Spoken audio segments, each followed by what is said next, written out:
की ज्यावेळेला कैलासवासी अजितदादा पक्षाचे राष्ट्रीय अध्यक्ष होते त्याही राष्ट्रीय कार्यकारिणीमध्ये मी सरचिटणीस होतो आणि माझ्याकडे विशेष जबाबदारी प्रफुल्लभाईंनी आणि दादांनी दिल्लीच्या कार्यालयाची दिली होती.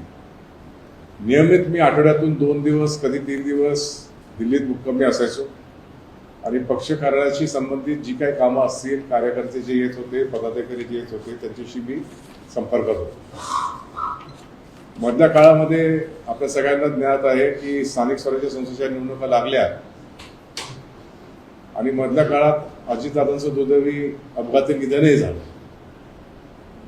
या सगळ्या प्रक्रियेमुळं ऑक्टोबर महिन्यापासून तर कालपर्यंत मी दिल्ली कार्यालयाला भेट दिलेलीच नव्हती. आता नव्यानं झालेल्या कार्यकारिणीमध्ये जरी कागदी उल्लेख माझा राष्ट्रीय सचिव म्हणून असला तो देखील काही दिवसात त्याच्यात तुम्हाला बदल जाणवेल. माझी नियुक्ती राष्ट्रीय महासचिव किंवा सरचिटणीस म्हणूनच झालेली आहे आणि माझ्याकडे पुन्हा जुनी जबाबदारीच आहे, दिल्लीच्या कार्यालयाची जबाबदारी आहे. त्याचा भाग म्हणून मी काल पहिल्यांदा दिल्लीच्या कार्यालयात गेलो. तिथे गेल्यानंतर जे जे कार्यालयामध्ये पदाधिकारी उपस्थित होते, कार्यकर्ते उपस्थित होते, त्यांना मी भेटलो, त्यांच्याशी चर्चा केली. संपूर्ण दिवस मी तिथे घालवला आणि ते सगळं करून झाल्यानंतर मी संध्याकाळी इकडे परत येत असताना मला एका पत्रकार मित्राचा आपल्यापैकी फोन आला, आपल्यापैकी म्हणजे दिल्लीतील, आणि त्यांनी मला जो प्रश्न विचारला तो हास्यास्पद होता. आणि त्यांनी मला असा प्रश्न केला की त्यांच्याकडे काहीतरी माहिती मिळालेली होती की काल मी दिल्लीमध्ये बैठक घेतली आणि त्या बैठकीमध्ये मी असा निर्णय घोषित केला की तिथे आदरणीय प्रफुल्लभाई किंवा आदरणीय तटकरे साहेबांना आता आपण कार्यालयात बंदी देत आहोत किंवा बंदी घालत आहोत. हे हास्यास्पद आहे. तर तुम्ही कुठलीही यादी काढून पहा, हे पक्षाचे सर्वोच्च नेते आहेत. आज नाही तर अनेक वर्षांपासून आहेत आणि ते मला सिनियर आहेत हे मी सांगण्याची गरज नाही. वयानं तर आहेतच, मानानं आहेत, पदानं आहेत, सर्वार्थानं आहेत. आणि त्यामुळे कोणीतरी खोचक कृतीनं ही बातमी लीक केली किंवा त्यांना सांगितली आणि त्या पत्रकार मित्रांनी ती मला विचारली. मी त्यांना एवढंच म्हटलं की ते खूप सिनियर लोक आहेत, पक्षाचे वरिष्ठ नेते आहेत, सर्वोच्च नेते आहेत. त्यांच्या बाबतीत कार्यकारिणीमध्ये देखील उल्लेख एकाचा राज्यसभेचे नेते म्हणून आणि एकाचा लोकसभेचे नेते म्हणून असं झालेला आहे. पुढे अजून काय होईल मला माहीत नाही, परंतु ते पक्षाच्या कार्यकारिणीचे सदस्य आहेत. पूर्वीपासूनची परंपरा अशी होती की दिल्लीच्या कार्यालयामध्ये जागा सीमित असल्यामुळे अध्यक्षांचं जे चेंबर असतं त्याच चेंबरमध्ये प्रफुल्लभाई बसायचे, त्याच चेंबरमध्ये कधी तटकरे साहेब आले तर बसायचे. आणि पुढेही आता वहिनी अध्यक्ष आहेत, पण कधी जर तशी परिस्थिती उद्भवली की प्रफुल्लभाई आले कार्यालयात किंवा तटकरे साहेब आले तर त्यांचं बसण्याचं ठिकाण तेच असणार आहे. तर त्यांना वेगळं असं दालन कधीच नव्हतं. प्रफुल्लभाईंना किंवा तटकरे साहेबांना वेगळं दालन देण्याची गरजही नव्हती, कारण सर्वोच्च नेत्यांचं दालन एकच असायचं. त्यामुळे आताही तेच आहे हेच मी काल त्यांना सांगितलं. परंतु त्यांनी इकडनं तिकडनं काहीतरी मिळालेल्या माहितीच्या आधारे एक बातमी बनवली आणि ती बातमी आज आली. आता ती बातमी आज आल्यामुळे झालं असं आहे की त्याच्यातनं आमच्या पक्षाच्या ह्या 2 ज्येष्ठ नेत्यांची, सर्वोच्चपदी असलेल्या नेत्यांची आणि पक्षाची देखील हानी झाली. कुठेतरी याच्यामध्ये आम्हाला डेफेमेटरी सूट फाईल करता येतो का याचा आम्ही कायदेशीर सल्ला घेत आहोत. पक्षाचा एक सरचिटणीस म्हणून पक्षाच्या वतीनं जो काही कायदेशीर सल्ला मला मिळेल, प्राप्त होईल, त्याच्या आधारे मी सोमवारी याच्यावरती निर्णय घेणार आहे. एवढंच मला आपल्याला या निमित्ताने सांगायचं होतं. कारण याच्यानंतर पडसाद असे झाले की मी रात्री 11ची फ्लाईट पकडली, जी दुर्दैवानं येतात साधारण 1:30-2ला उतरली आणि मग बातम्या ज्या सुरू झाल्या, आजकाल बातम्या सुरू झाल्या की त्या आपण थांबवू शकत नाही. आणि मग त्याच्यावरती आमच्याच हितशत्रूंनी, ज्यांचा उमेश पाटलांनी जो उल्लेख केला आहे, त्यांनी त्याचं भांडवल करून त्याला अजून आग लावण्याचा प्रयत्न केला. कुठेतरी याला आळा बसावा आणि ह्या बातमीच्या केंद्रस्थानी कुठेतरी मी होतो, करून तो प्रश्न मला विचारला गेला होता आणि बातमीमध्ये माझ्या नावाचा उल्लेख आहे. म्हणून मला असं वाटलं की हे स्पष्टपणे आपल्यासमोर मांडता यावं म्हणून आपली भेट घ्यावी. याकरता आम्ही दिलेल्या निमंत्रणाला शनिवारचा दिवस असून देखील कमी वेळात आलात त्याबद्दल धन्यवाद. याखेरीज मला काही वेगळं बोलायचं नव्हतं. उमेश, आता तुम्ही बाकीचे विषय.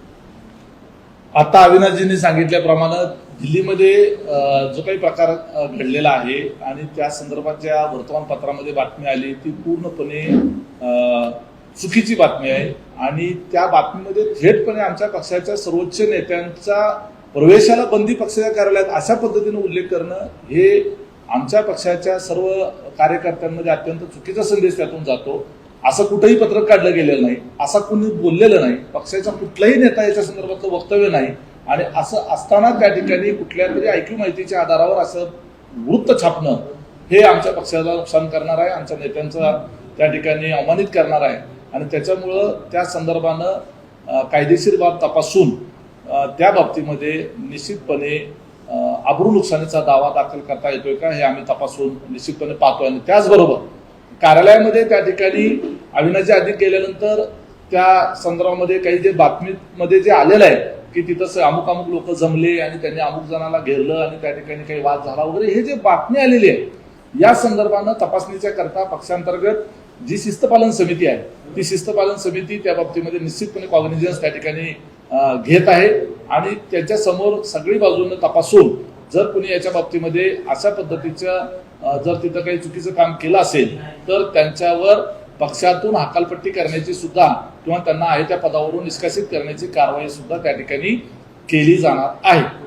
आता मुख्य आजच्या प्रेसच्या संदर्भानं जे मी सुरुवातीला आपल्यासमोर बोललेलो होतो की ज्या पक्षामध्ये ऑफिस बेअरर आणि वर्किंग कमिटी या संदर्भानं निवडणूक आयोगाबरोबर जो पत्रव्यवहार झालेला आहे त्याच्यामध्ये आदरणीय प्रदेशाध्यक्ष सुनीलजी तटकरे साहेब, राष्ट्रीय कार्याध्यक्ष प्रफुल्लजी पटेल साहेब यांच्या नावाच्या समोर त्यांच्या पदाचा उल्लेख नाही आणि त्या संदर्भानं मग ज्या पद्धतीनं वार्तांकन केलं जातंय त्याच्या बाबतीमध्ये महत्वाचा खुलासा असा आहे की माननीय प्रफुल्लभाई पटेल हे खासदार तर आहेतच पक्षाचे आणि राज्यसभेमधले नेते तर आहेत परंतु ते राष्ट्रीय कार्याध्यक्ष म्हणून आजही त्या ठिकाणी कार्यरत आहेत आणि यापूर्वी देखील ते राष्ट्रीय कार्याध्यक्ष म्हणून कार्यरत होते. प्रदेशाध्यक्ष सुनीलजी तटकरे साहेब हे देखील त्या पदावर कार्यरत होते आणि आजही ते कार्यरत आहेत आणि असणार आहेत हे अगदी स्पष्टपणे आपण त्या ठिकाणी आपल्या नोंदीमध्ये घ्यावं. हे जे काही निवडणूक आयोगाबरोबर केलेला पत्रव्यवहार आहे राष्ट्रवादी काँग्रेस पार्टीचं न्यायालयामध्ये जे कामकाज चाललेलं आहे आणि त्याच्या संदर्भानं अजितदादा गेल्यानंतर तातडीनं काही गोष्टी करण्याच्या वकिलांच्या सूचना होत्या आणि त्यामुळं ही एक तात्पुरती यादी तयार करण्यात आलेली आहे आणि ही यादी जी आहे ऑफिस बेअरर्स असतील किंवा वर्किंग कमिटी असेल याच्यामध्ये वर्किंग कमिटी ही सगळ्यात सर्वोच्च आहे. वर्किंग कमिटीलाच अधिकार आहे ऑफिस बेअरर त्या ठिकाणी भविष्यामध्ये त्या ठिकाणी बदलण्याचा, नवीन निवडण्याचा, आहे त्यामध्ये काही दुरुस्ती करण्याचा, एखाद्याला पद प्रमोशन देण्याचा किंवा त्याच्या संदर्भामध्ये काही निर्णय घेण्याचा अधिकार जो आहे तो सर्वस्वी वर्किंग कमिटीला आहे आणि त्या संदर्भामध्ये आदरणीय सुनेत्रा वहिनींच्या अध्यक्षतेखाली प्रफुल्लभाई पटेल असतील, तटकरे साहेब असतील, भुजबळ साहेब असतील आणि पक्षाचे इतर वरिष्ठ नेते आणि वर्किंग कमिटीचे पदाधिकारी बसून निर्णय त्या ठिकाणी अजून या कमिटीमध्ये वाढ करण्याचा आणि दुरुस्त करण्याचा त्या संदर्भामधला निर्णय ते त्या ठिकाणी घेणार आहेत आणि ही प्रवाही पद्धत आहे. यामध्ये दुरुस्त्या होऊ शकतात, यामध्ये करेक्शन्स होऊ शकतात, याच्यामध्ये आणखी काही नावं वाढू शकतात किंवा असलेल्या नावांमधनं काही नावं कमी होऊ शकतात. अर्थात हा सर्वस्वी अधिकार जो आहे तो पक्षाच्या वरिष्ठ नेत्यांचा आदरणीय बहिणींच्या अध्यक्षतेखाली त्या संदर्भामध्ये निर्णय घेतले जाणार आहेत आणि ती तशा पद्धतीची बैठक नजीकच्या काळात निश्चितपणे होणार आहे. त्यामुळं या संदर्भामध्ये ज्या पद्धतीनं उलटसुलट चर्चा चाललेल्या आहेत त्या चर्चांना त्या ठिकाणी पूर्ण विराम मिळावा अशी अपेक्षा आहे. आदरणीय प्रफुल्लभाई पटेल हे कार्याध्यक्ष, राष्ट्रीय कार्याध्यक्ष आहेतच आणि त्याचबरोबर सुनीलजी तटकरे साहेब हे महाराष्ट्राचे प्रदेशाध्यक्ष आहेत.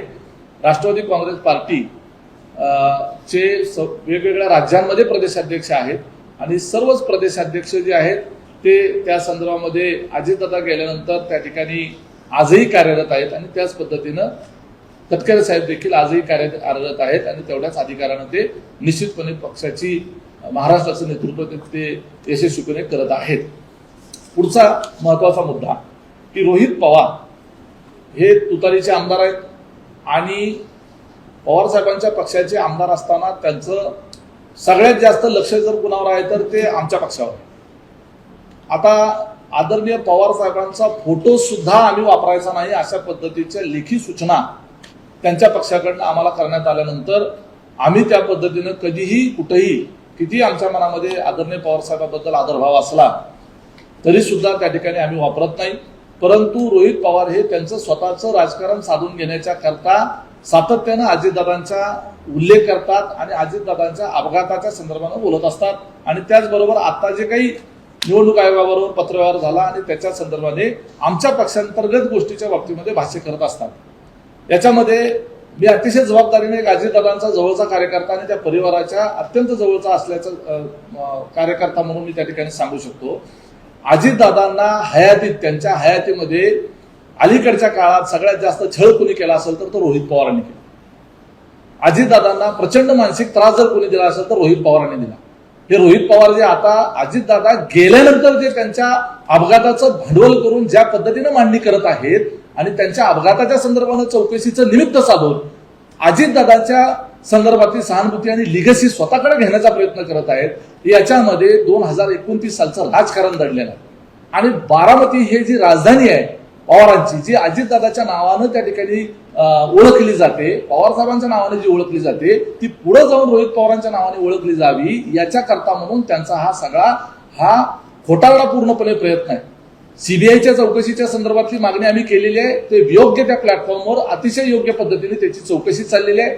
सुनेत्रा वहिनी असतील किंवा पक्षाच्या प्रमुख नेत्यांनी, तटकरे साहेब असतील, प्रफुल्लभाई पटेल असतील, यांनी जो काही त्या संदर्भातल्या चौकशीचा लिगल फोरम आहे त्या फोरमवर त्या ठिकाणी ती चौकशी झाली पाहिजे. आणि दादांच्या अपघाताच्या संदर्भामध्ये घातपात की अपघात याच्या संदर्भातलं लवकरात लवकर सत्य बाहेर आलं पाहिजे. याच्याकरता सगळ्यात जास्त आग्रही जे आहे हे फक्त ढोल आणि बँड वाजवून सतत मीडियाच्या समोर जाऊन सांगितल्यानंतरच लोकांना कळतं आणि मग त्याची तीव्रता कळते असं काही नसतं. सगळ्यात जास्त वेदना या महाराष्ट्रामध्ये, या देशामध्ये कुणाला असू शकते तर त्यांच्या सख्या 2 मुलांना, त्यांच्या पत्नीलाच ती असू शकते. आणि त्यांच्याकडनं प्रयत्न त्या ठिकाणी त्या पद्धतीनं चाललेले आहेत. आणि म्हणून करता रोहित पवारांनी आमच्या पक्षाची काळजी करू नये. मुळात त्यांना त्यांच्या पक्षाने कुणी अधिकार दिला? स्वतः पवार साहेबांनी प्रेस कॉन्फरन्स घेऊन सांगितलं की हा घातपात नाही तर अपघात आहे दुसऱ्याच दिवशी. मग पवार साहेबांच्या समोर जाऊन हे का नाही सांगत खुलासा करून? मग त्याच्या बाबतीत पवार साहेबांनी का आतापर्यंत भाष्य केलं नाही की हे रोहित सांगतो ते माझं त्या दिवशी कन्फ्युजन झालं आणि मी त्या ठिकाणी घातपात असेल असं मलाही वाटतं, असं का नाही म्हटलं आजपर्यंत पवार साहेब? रोहित पवारांच्या एवढ्या मोठ्या आर्ग्युमेंट नंतर